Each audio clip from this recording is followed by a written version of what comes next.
What up, though? I am Jay the Gentleman. That's at JAI the Gentleman on IG and Facebook. And this is another episode of Dear Black Gay Men Live.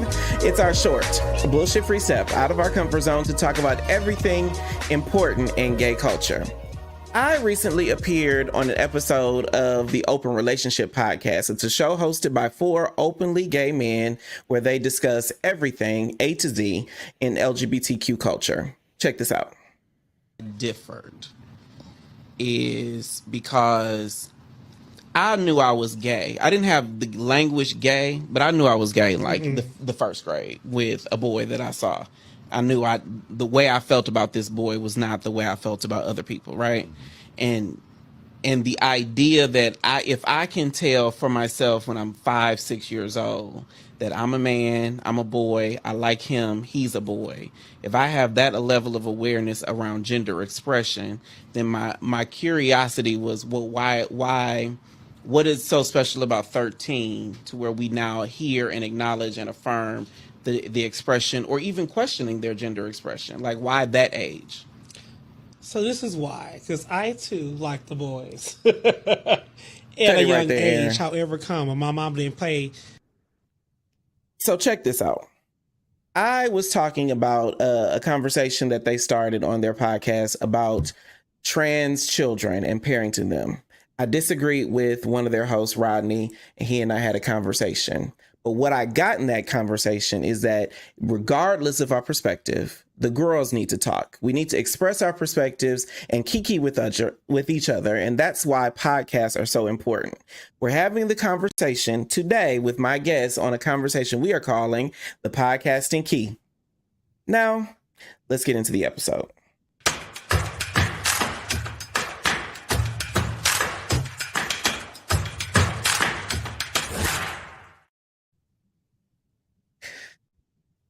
My guest today is one of the hosts of the Surface Level podcast. He is technically my podcasting crush. I appreciate him so much. Please welcome Jordan to the show. Jordan, how are you? I'm fantastic, Jay. How are you? Unbelievable. So, Jordan, can you tell I'm excited about having you? I'm excited too. So we're mirroring each other's energy. Oh, that's great. Now, I will tell you my energy is a little more all over the place because I'm like fighting off the butterflies. So how is it in New York City? We're in the South. Y'all are in the North. It is about to be October in like 17 minutes. So how is the weather? How is life? I mean, this week was kind of like dirge outside, a little gray. But I mean, I love fall in New York. Obviously, we can wear more layers. We can show a little bit more or I feel like I can show a little bit more personality with clothing. Because in the summertime, I'm just trying not to sweat and it's hot as hell on those train platforms. So, it's cool right now. I'm like, work is kind of like slowing down a little bit, not slowing down, but it's been wild and like, earlier in the year. So I'm feeling good right now. New York is feeling calm. So I'm glad you talked about layers and whatnot, because I'm always curious, what do y'all be wearing on the bottom half when y'all be filming? Everything y'all film is here up, and I definitely can't show you what I have on my bottom half right now. But what do y'all be having on? Is it like full clothes? Yeah, I mean, we're in full clothes. We're in the studio, so we're not in our own space, and so we have we got to get dressed to go outside and like go, and our engineer is there. So I mean, we're wearing jeans and y'all are appropriate. Yeah, it's not too close to where we live. I think we all have to commute maybe like a strong 45 minutes to get to our recording studio.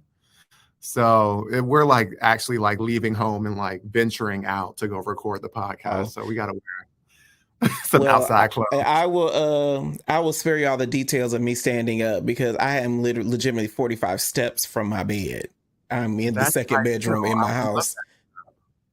Now, so you can only imagine what I have on the bottom half of my body. Some days nothing gets down there, so I'm just glad I have a layer today.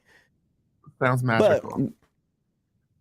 But I will not fall into the trap of that one. So every episode, we try to ask our guests the first thing that comes up in the DMs. But one question that has stuck with us is, what have you had it with in Black gay culture, Jordan? I think femphobia is coming to mind right now.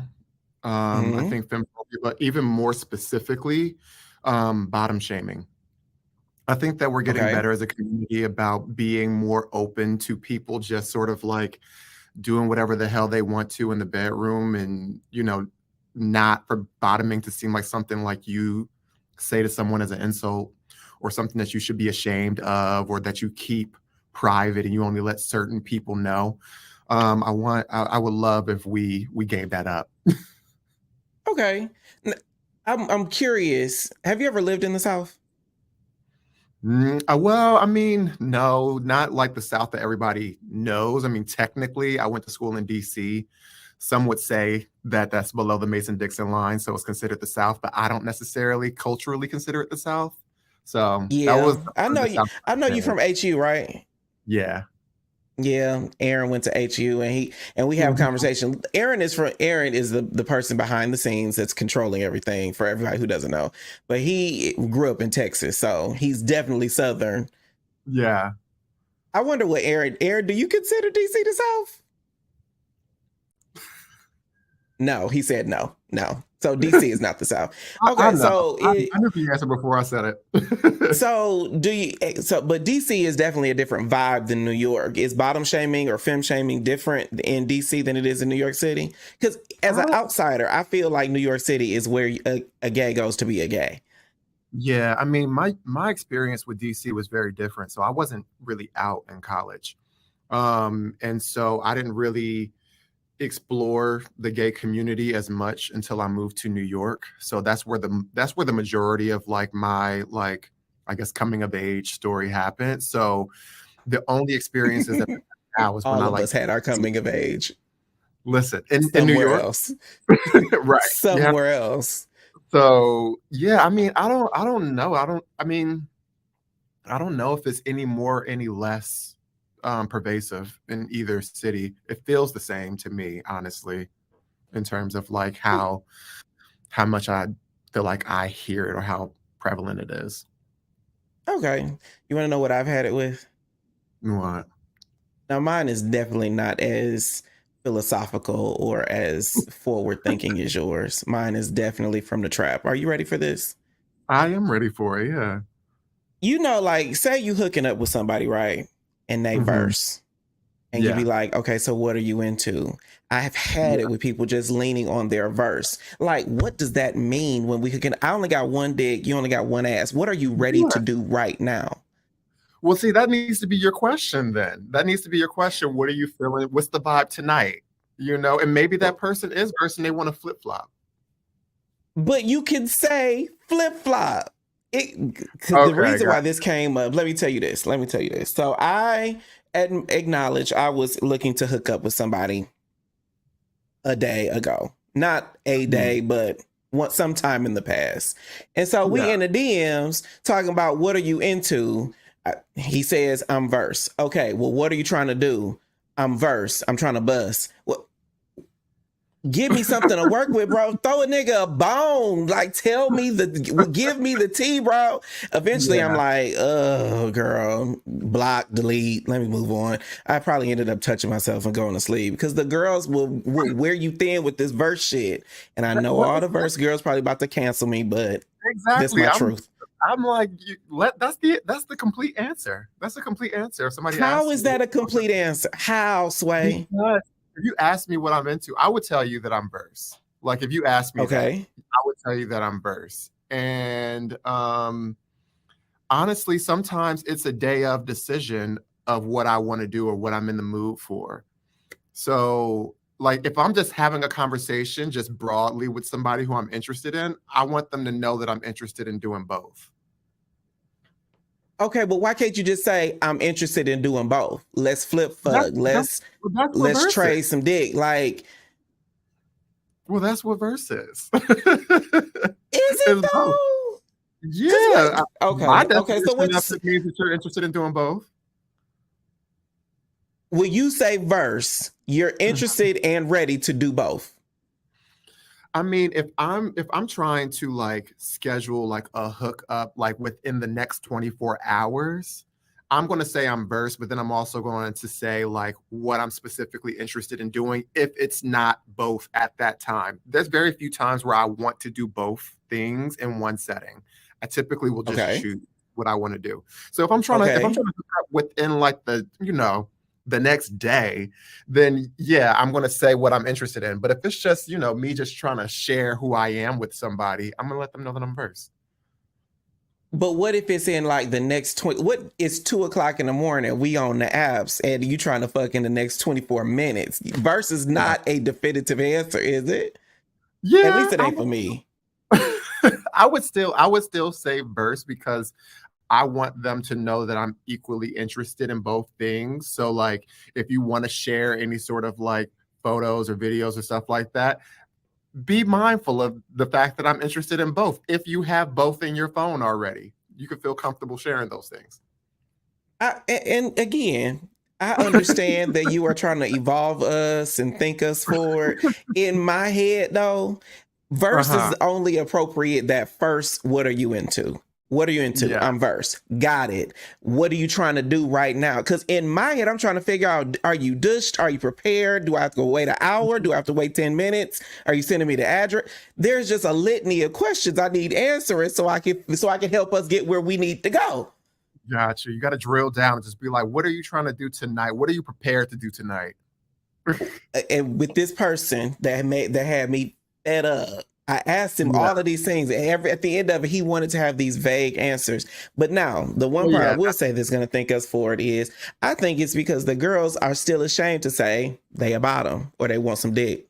I mean, I definitely feel like there's a lot of shame still around that. Like, I've experienced that so many times where I feel like I wanted to hook up with somebody and they say that they're a verse or a verse top or even a full top. And then like once we meet, I just feel like the chemistry is the opposite of what they were communicating in text messages. So I'm just like, well, what was that? Like I want to give you the benefit of the doubt and maybe just say that you had a change of heart once you like felt the vibe. But like sometimes I do wonder, I'm like, did you not say it because you felt like I was going to think less of you as a man?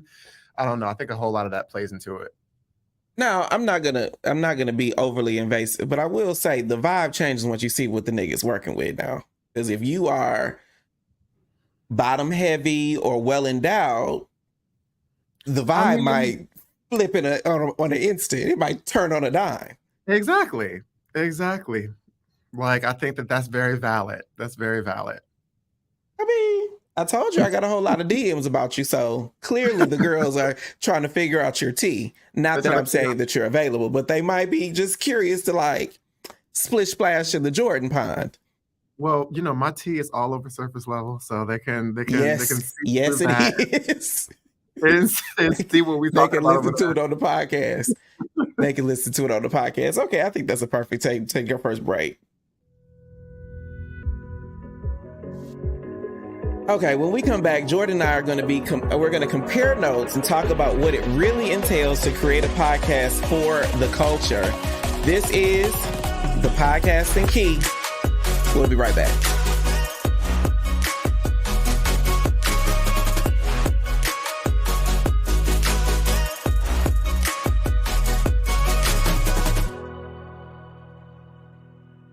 I think I lead a pretty normal life. I'm a podcaster and a content creator. I'm pursuing my passions. So many of us, Black gay people, either live with a reality or a fear of HIV. Any movement toward a future where HIV is less of a part of who we are, I don't know that I can think of anything more impactful to our culture. Hit the notification bell because we're going live. Like that's the least of my worries. The size. Oh, I think relationships are becoming more complex. Tuesday and Thursday every week. Welcome to Dear Black Gay Men Live at 9 p.m. Eastern.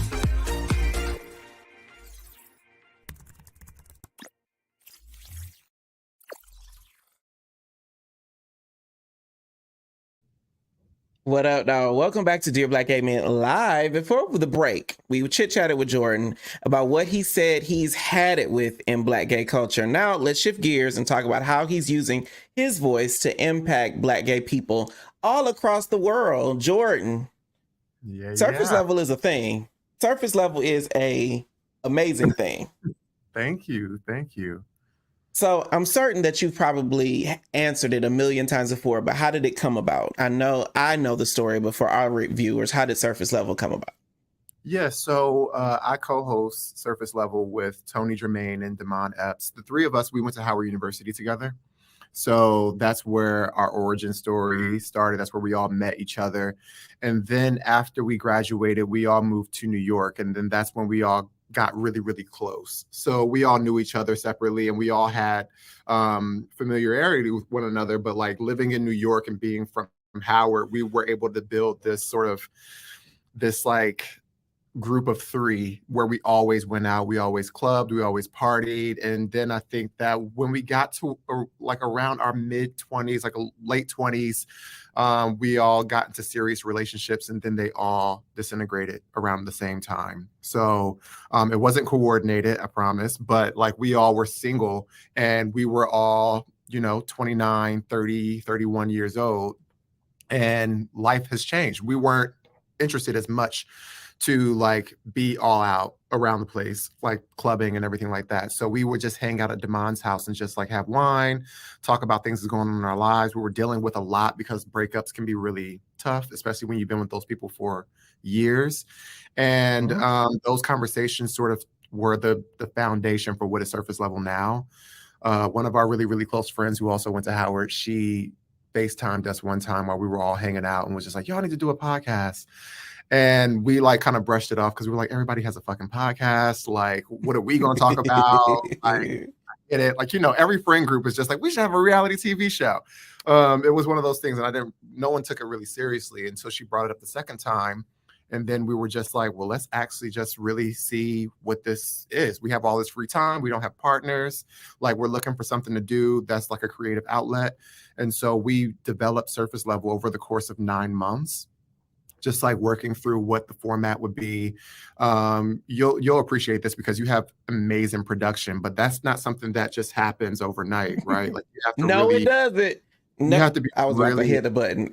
I have buttons over here. I was about to hit it, but go ahead. You have buttons. Like that also is a work stream. And I feel like people don't understand that like there are some creators where, they are very just lo-fi. The production is very bare and it's just them talking to the camera. But we knew that for our platform, we wanted it to feel more like a show, more like a talk show that we love watching on TV. And so that took time to develop that into something that we felt confident in. So we spent 9 months working on that until we launched in June of 2020 for Pride. So what I heard you say was, first, they teach project management at HU, and all of y'all have taken it because as I'm listening to you, I hear Aaron, the producer, and Aaron loves a meeting. Aaron loves a meeting minute and an agenda, and I hate all of that shit. But he keeps all of us together on the same page. So I imagine like y'all, like Intro to Howard must be like project management and project management skills like that's one part of it, but then also like we all have corporate careers, so that'll do it. We learn. So like I work at TikTok, Tony works at Amazon Music, and Damon does merchandising for H&M. And so we've been working in these situations where we are dealing with like producing things or like coming up with ideas and executing them. So I think that was good training too, that we all kind of like we treat it like work. Honestly, the whole like project management part of it. Now, I will say that I went to a PWI, but if I went to a HBCU, it probably would have been Howard, even though my sister went to FAM and bleeds green and orange to this day. So there's that. But what I also heard is the Charmed Ones moved from DC to New York City, and y'all, the power of three just kind of activated. Like by your powers combined, y'all are Captain Surface Level. Yeah? Yeah, I mean, we so it started off with me moving to New York. I wasn't really that cool with Tony. Like we knew each other, we seen each other on campus, but we didn't have like a strong personal relationship. I was closer to Damon. Damon and I were in the same leadership program and we lived next door to each other sophomore year. And so Mm-hmm. went to a gay club. I think it was like the first week that I moved to New York. I saw Tony there with like a group of people, and I was there by myself. I had just moved to New York. I didn't have any friends, and I went up to him and I was just like, "Hey, did you go to Howard?" He was like, "You know exactly who I am," and like we like it was such a key, but like we became really good friends after that, and we would hang out all the time. He was so welcoming. He invited me like to hang out with all of his friends because Tony was out in college, so he built like a gay community on campus. I wasn't out. And so I didn't really have a lot of gay friends from Howard. And then I would bring Damon around because I was cool with Damon and Tony didn't like Damon. And then I was like sneaking Damon into the hangouts without Tony knowing and forcing them to hang out. And then it worked and everybody loves each other now. So yeah, we kind of just like the group kind of like came together, even though it was kind of like separate and displaced before we got to New York.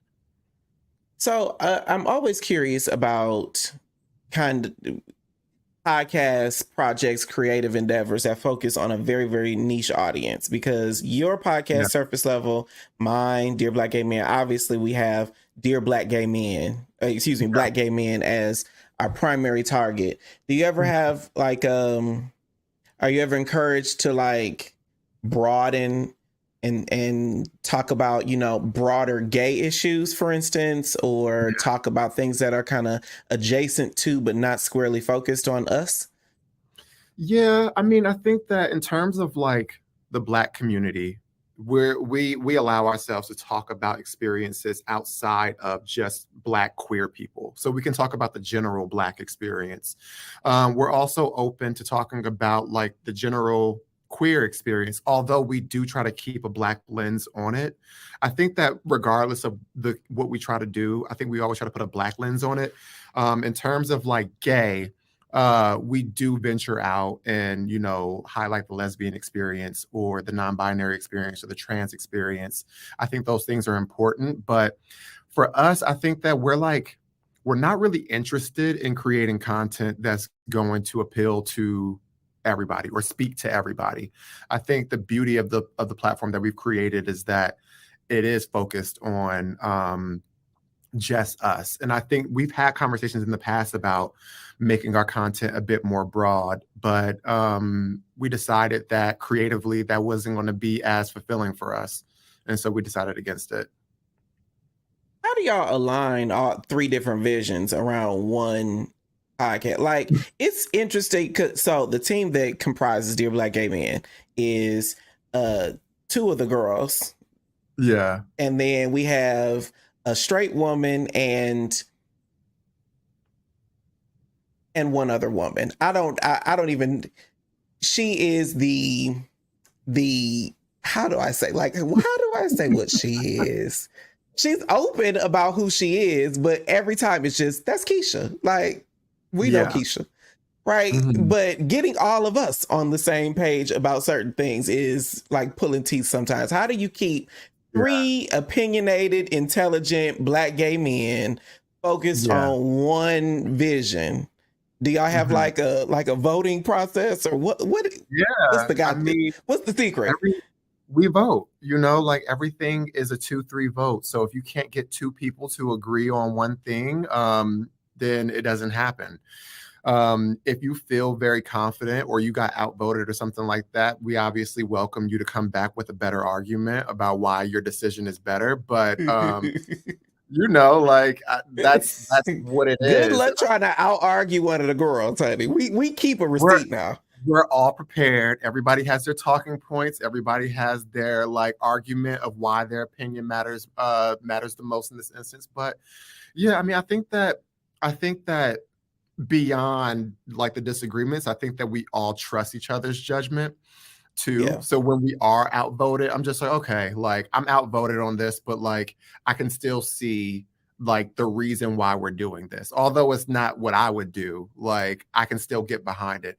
I don't think there's been a situation where I've been outvoted and I'm just like, oh my God, I hate this decision. It's the worst decision. I think it's terrible. So luckily we're mostly aligned. There might be small disagreements that I can let those go, you know? So I have a follow-up, but we'll talk about it more in the next segment. I think that's a perfect time to take our next break.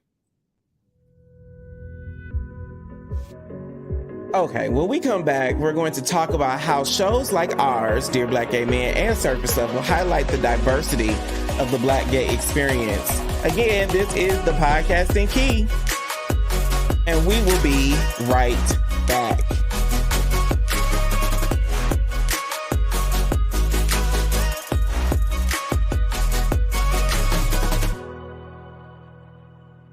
What up, though? The conversations stay lit on Dear Black Gay Men podcast. Hookup, entanglement, situation, relationship, everything from dushing to dating. A top verb, but I am not a top noun. I am a guru at first dates. It's new every Wednesday. Subscribe now.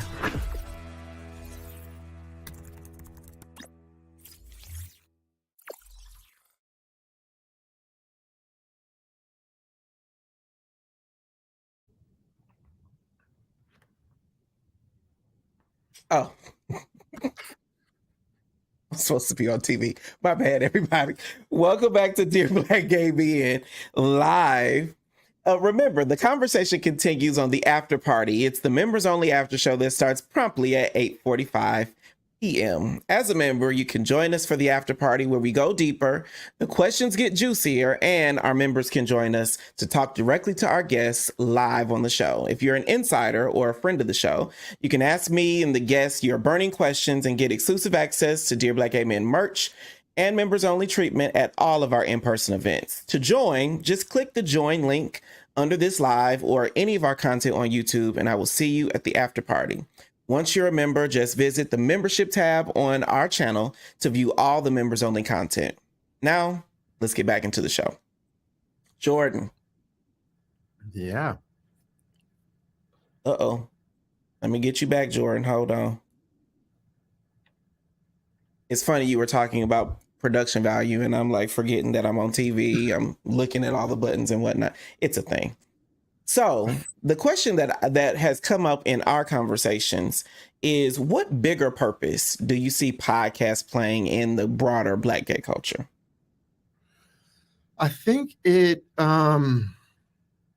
gives our community a more diverse look at what it means to be Black and gay. I think that when I'm looking for content that is featuring us, is talking about us, is talking to us, there's very few and far in between. And I think that, you know, if we're waiting for Netflix or HBO or Hulu to tell this story, we're going to be waiting a really long time. Those stories don't come around often.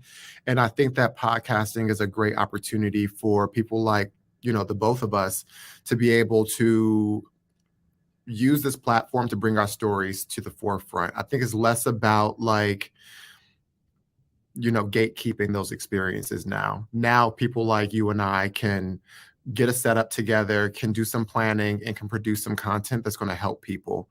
And so I feel like podcasting is really going to help sort of help the younger generation, and even people that are like my peers or people that are older than me, just have a bit more context. I think that it's really hard to understand the fullness of our community when it's just limited to the people that are physically around you or the very small pockets of media representation that we are given by these major companies. So I heard what you said, but a couple things resonated with me. The first is, can I tell you a quick story? Yeah, tell me a story. So I'm at the club, right? In Atlanta, there is one particular club that we all end up at. I have met Aaron at this club. I have done some bald-headed hoe shit at this club. I will not say the name because maybe they're gonna give me some money later. But I'm out, and one of my a listener who I do not know comes up to me and is like, "Are you Jay the Gentleman?" And I said, "Yeah." And then he proceeds to tell me how the podcast, Dear Black Gay Men, has helped him leave a relationship because it wasn't going anywhere. And then come to find out 2 weeks after he broke up with his ex, the man is engaged to somebody else. Like everything that he was asking for from this man, he ended up, they broke up and he gets it from somebody else. And my friend leans over to me and says, "You're setting the girls free." And I thought, I wonder why we are in bondage. So I'm curious here. I'm certain that you have similar experience because y'all are everywhere.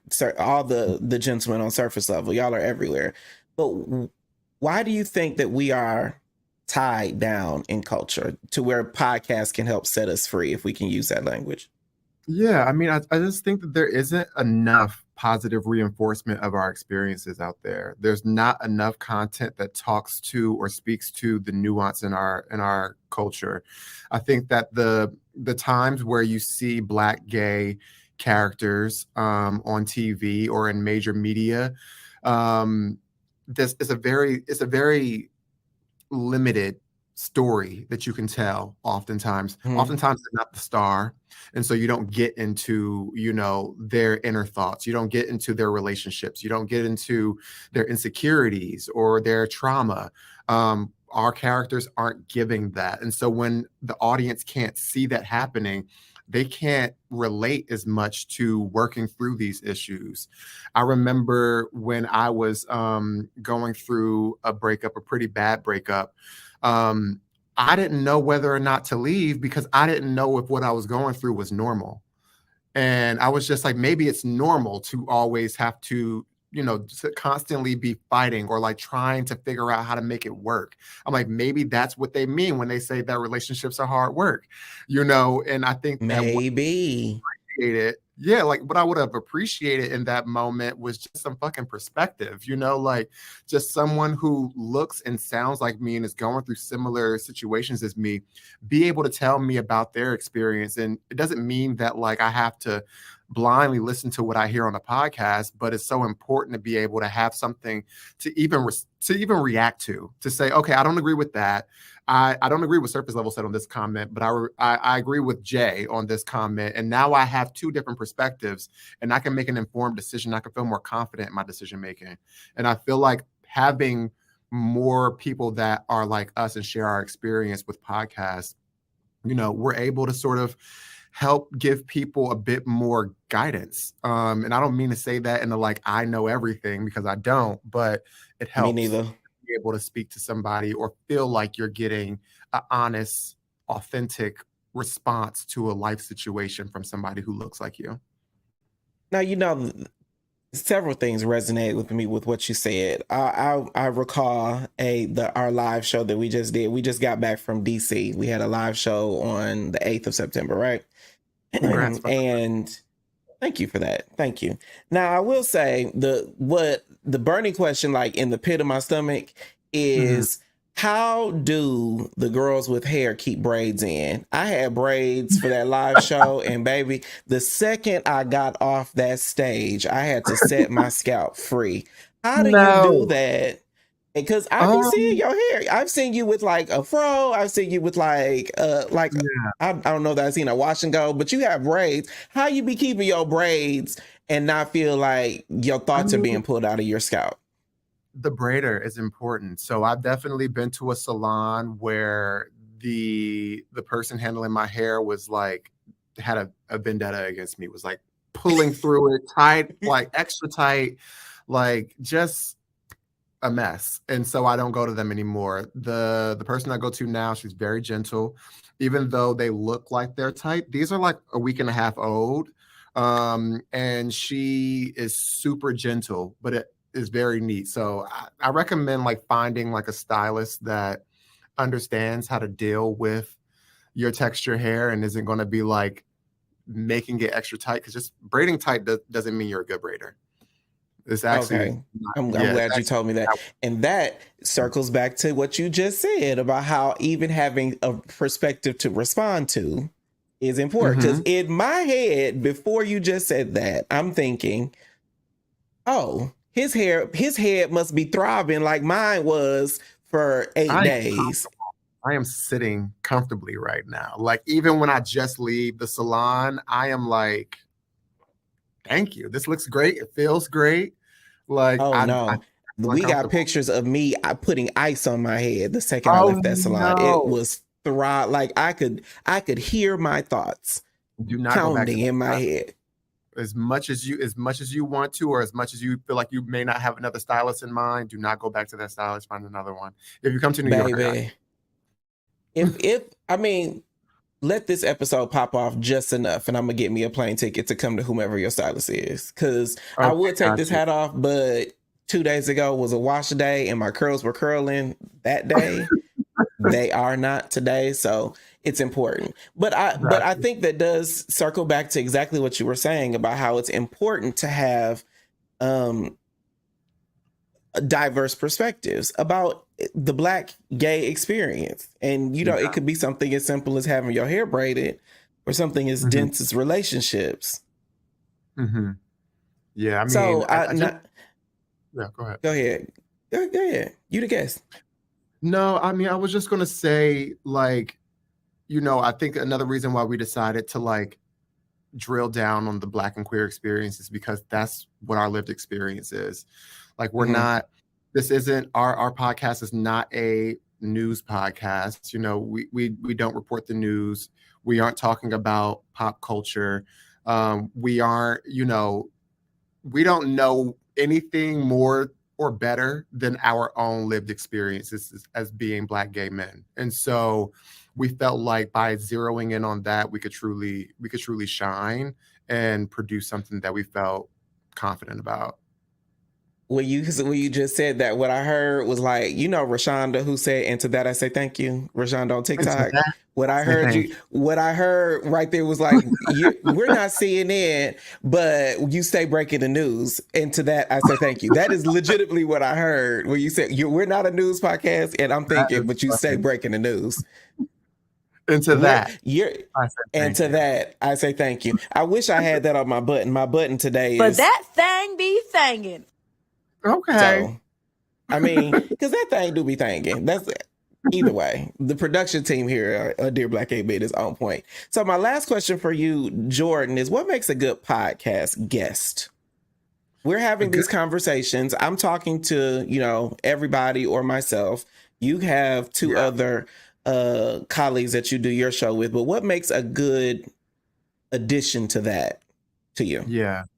So our guest experience is very, very unique in the sense that we don't do our podcast isn't always on. We do seasons. And so because we do seasons, we do a lot of the pre-production up front. So the three of us will identify what do we want to talk about this season. And then we actually either reach out to or look at the submissions of requests from guests, and we assign guests based on the topics that we already agree on. So I want to start off with that, just because I think that there's sometimes this idea that, we just kind of like, we'll get an email from a guest and we're like, okay, we'll build the episode around you. That may happen, but it's very rare. Our own interest comes first, and then we figure out a guest to contribute to it. The type of guest that we enjoy is a guest that feels confident sharing their story and is okay with the conversation that we're sharing. I think sometimes, people want to be on a podcast, but they aren't necessarily ready to be open. And so I always encourage them to Don't you hate that? Questions. And if you honestly don't feel like going there, either let us know, or, let's figure out another time when we can meet, because it's not going to be an entertaining piece of content if you come in and you're being cagey about answers, and we're supposed to have, this very specific conversation. Wait, hold on. Let me just add. Shout out to the production team here because they don't never know what I'm gonna ask you, and so the idea that y'all go through this amount of work to get someone comfortable to have a good conversation, I really do have a whole newfound appreciation for everybody who's crazy enough to work with me. Because y'all be sitting down in these chairs, and I don't know what they said to get y'all to agree to it, but hey, here we are. Look, this was an amazing production process, honestly. Like, shout out to Aaron. Very seamless. That's something that, we definitely take note of, and we have to deal with organizing with guests as well. And it's so important for us to make sure that our guests feel valued. And so I appreciate you all creating that experience for me. But in addition to them being open and honest about their experience, we also kind of look for people who have something to contribute to the conversation that's kind of different than what Tony, myself, or Damon might already say. So, like, the three of us are very similar while also being very different. If we're bringing in a fourth voice, we kind of want that voice to be able to speak to something that we couldn't speak to, or that they would uniquely be able to speak to. I think it just helps make the conversation feel a bit more dynamic. One of the pieces of feedback that we got in our focus group before we even launched the podcast, when we did our focus group in early go to Howard right there.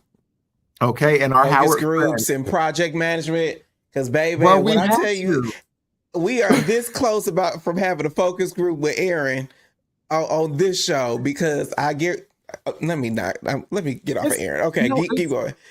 It's so helpful because honestly, the show that we put together before the surface level that we have out in the public now, there was a different surface level that we shared in the focus group. We did a test record and we invited like 15 of our closest friends whose opinions we respect.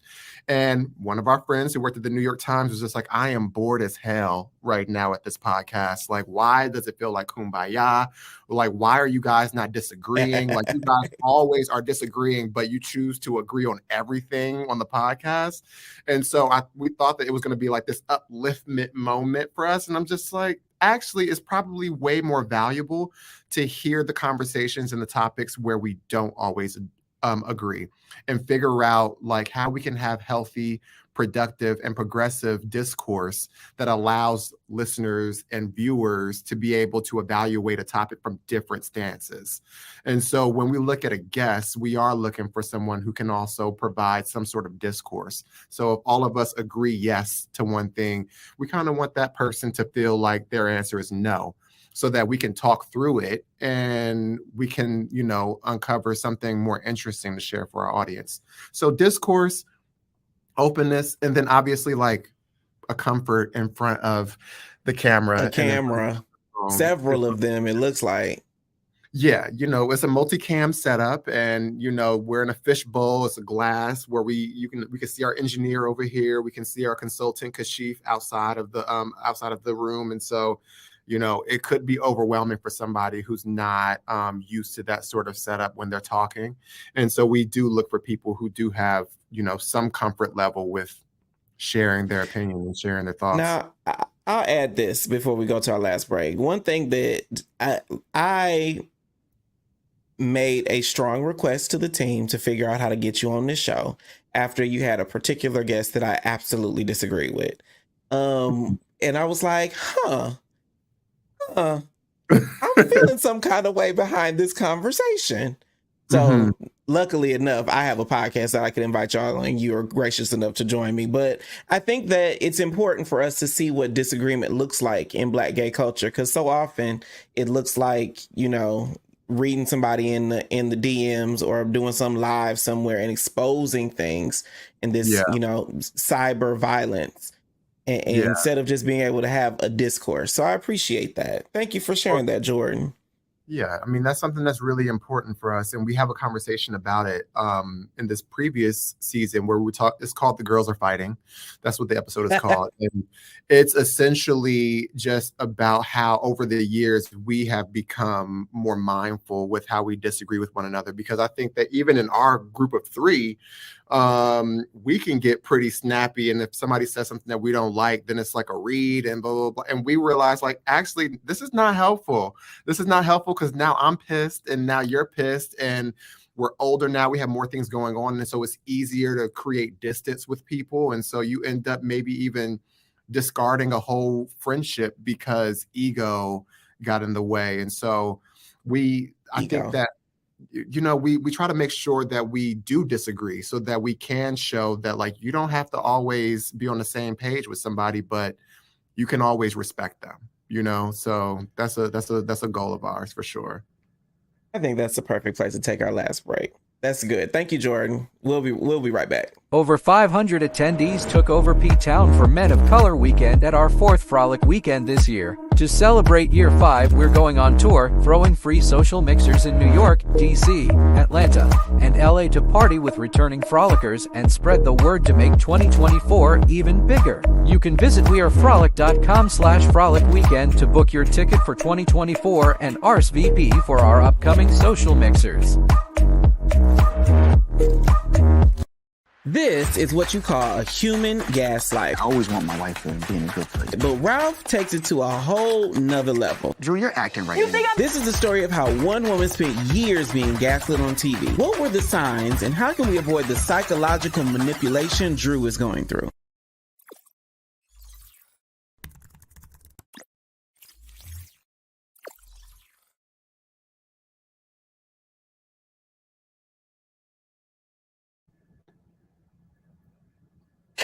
I want to thank my guest, Jordan Randall. You can stream Surface Level Podcasts on your favorite podcasting platform. Everywhere. I found them on TikTok, but they are legitimately everywhere. We started this conversation about a time that I appeared on a different podcast. One of their hosts and I disagreed on a topic, but instead of running to the timeline and to drag each other, we linked, had a conversation, and I think we both grew from it. Conversations between people, just like Jordan just said, are how growth happens in our culture. My platform just happens to be a podcast, but we all have opportunity to hear a differing opinion, challenge what we think and we know, and grow. So, dear Black gay men, I know you got your degree and you know every fucking thing, but maybe you don't. That was our show. I am Jay the Gentleman. That's at JAI the Gentleman on IG and Facebook. If this episode made you feel a little more dope, be sure to subscribe on YouTube, like the video, and share it with someone who needs a dopeness reminder. Dear Black Gay Men podcast is new every Wednesday. You can stream it on Apple Podcasts, Google Play, Spotify, or wherever you get podcasts. And Dear Black Gay Men Live is new every Thursday. It's new on YouTube every Thursday. So follow at Dear Black Gay Men on socials so you never miss a thing. I am Jay the Gentleman. This has been Dear Black Gay Men Live, and I will talk to you next time. Bye.